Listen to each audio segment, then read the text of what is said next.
Arsenal Booth Shot 2016.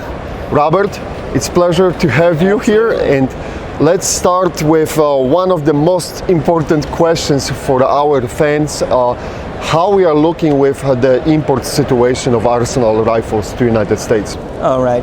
Well, as you know, ISIS has created a high demand for militaries in the Middle East, and Bulgaria is working 24 hours, 7 days a week, trying to fulfill all the military orders.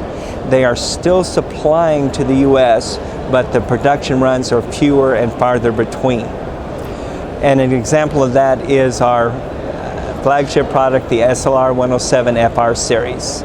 We're going to sell out of those this month. They'll be sold out to all our dealers and through the websites. So by sold out, you means there will be no SLR 107s in your stock. Correct. So what it means, because not everyone understands how it works, so what it means, you will be unable to feed this type of the rifle to the US consumers. Correct. Now there'll still be a few around at several of our dealers that will have them in stock, but as they sell out, it's going to dry up. So this is SLR 107. What about the 104s or milled versions? 104 and milled versions, I still have plenty of stock. I'll still be able to supply retail customers. I'll still be able to supply our dealers with those products. If they start to run dry, I will make an announcement to let everybody know that if that's the one you're planning on, you need to get it soon. If you would have to look at your previous years, based on the sales from the previous years, do you think you got enough in inventory of the 104s and milled guns to keep going through the 2016?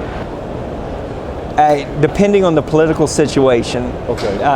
I do, but the political situation could change at any moment, and supply could dry up faster than that.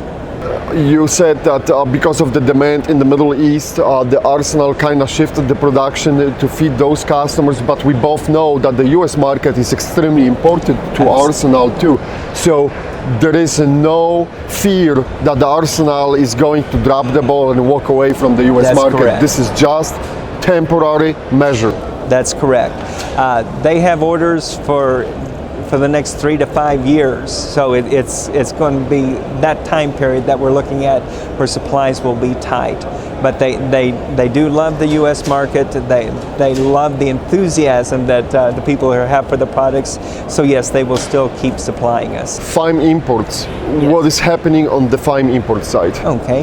FIME Imports became famous for importing the Sega line, the SGL 21 and 31 series, which of course Obama took that away from us. Shame on him. This week they have announced that FIME will now be the sole importer for the Molot products.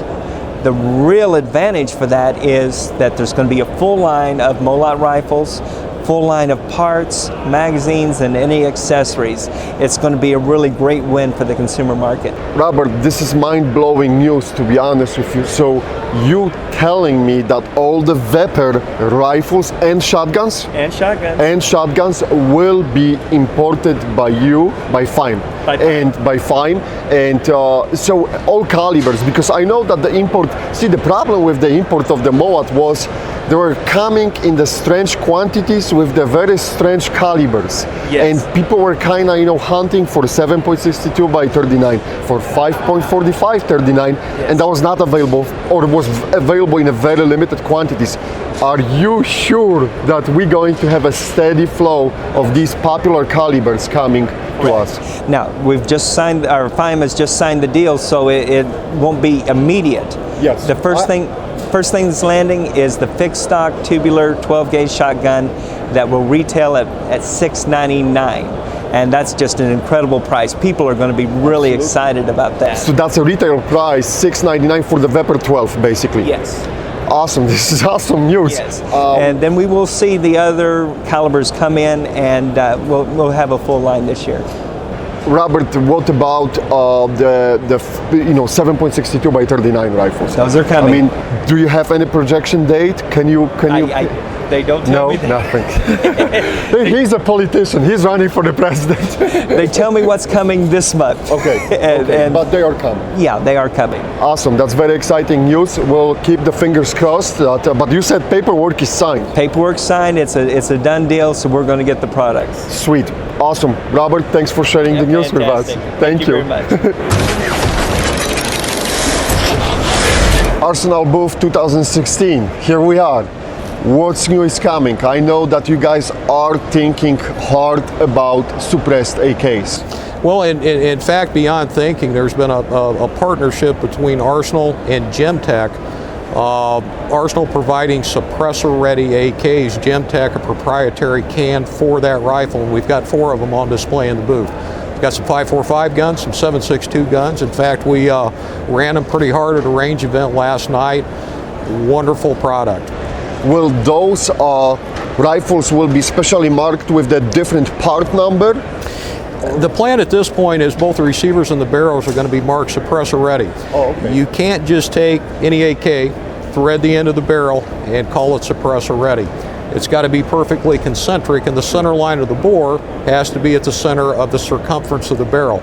And Arsenal actually has the dials and gauges to make sure that happens. So it'll offer a suppressor-ready rifle as well as an OEM rifle with a Gemtech suppressor. That suppressor-ready rifle, what will be the price bump between the regular rifle and the suppressor-ready? We know that it's going to sell at a premium because obviously they hand select the rifle and there's a lot of measurement and labor that goes into that.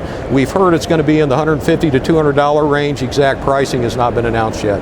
All right, so it will be a receiver mark and it will be a barrel mark, and there will be clearly the distributors or dealers, they should put the difference in the description. Correct.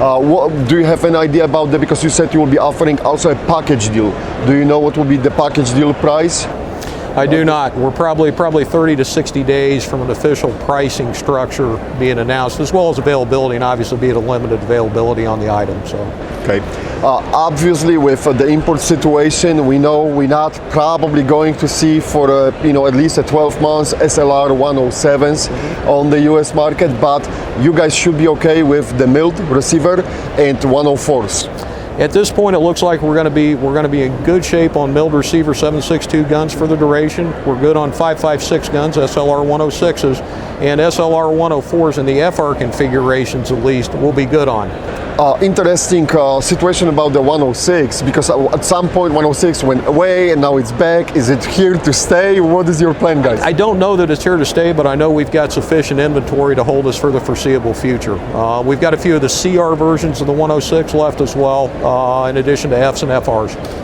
But that's not the end of the good news. What about pistols? Actually an import by Fime Group here in the pistol. The company is Arex out of Slovenia.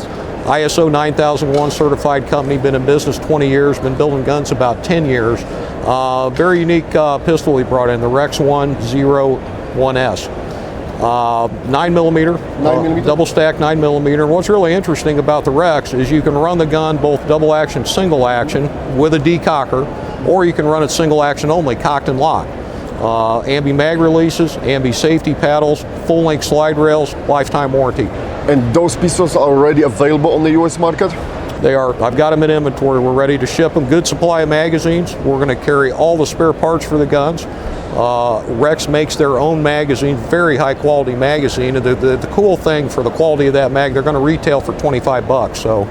As always, as you know, the pistols market in US is very, very competitive. What will be the price for the Arex? That gun's going to MSRP at $599, and we think it competes very favorably with guns that I won't mention the manufacturer that start at about $899.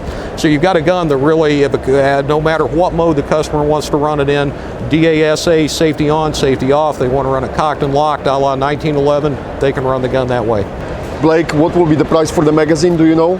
If someone wants to buy the extra magazine? The spare mags for that, MSRP on those is $25. And that's a factory OEM magazine, very high quality mags. You said at this point 9mm, but any future plans for 45? You know, 45 is very popular in the United States. And it's a big enough gun to house a 45, but no, they currently do not chamber it in that. They chamber it 9x21, and I think there's a 40 S&W version being discussed, but at this point all I'm going to have is a 9x19. We'll see some different colors. We'll see some different frame heights, barrel lengths as we move forward. Blake, thanks for hosting us. You bet, it's a man. pleasure to Thanks be for here. coming over. Good to see you. Hey, and guys, thanks for watching. Please let us know if you have any questions.